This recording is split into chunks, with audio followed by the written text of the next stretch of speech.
বন্ধুরা, আজ 10ই ডিসেম্বর 2024 রবিবার। আজকে মার 74 বছর কমপ্লিট করে 75 বছর জন্মদিনের জন্য রান্না করছি। এই রান্না মা চাইনিজ খেতে ভালোবাসে, সেই জন্য চিলি চিকেন আর এগ ফ্রাইড রাইস বানাবো, যেটা চাইনিজভাবে। এখানে দেখুন, এখানে আমি পকোড়াগুলো, চিকেন পকোড়া ভেজে রেখেছি। আরও এখানে কড়াইতে ভাজা হচ্ছে, এখানে ডিম ভাজা হচ্ছে, এখানে সমস্ত সবজি সতে করে রেখেছি, এখানেও সবজি করে রেখেছি। এই সবজিগুলো যাবে রাইসের জন্য, এই সবজিগুলো যাবে চিলি চিকেনের জন্য। এগুলো করে মোটামুটি সমস্ত কিছু রেডি করে নিয়ে তারপর মিক্স আপ করবো। খুব শীঘ্রই ভিডিও নিয়ে আসছি। মাকে সুন্দর করে সাজিয়ে দেবো, আশা করছি।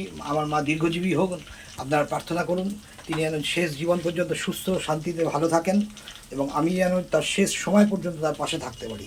আপনারা আশীর্বাদ করুন আমার মার জীবন ভালো হোক। আপনারা সবাই ভালো থাকুন। আপনাদের অনেক ধন্যবাদ জানাই আমার এই ভিডিও দেখার জন্য।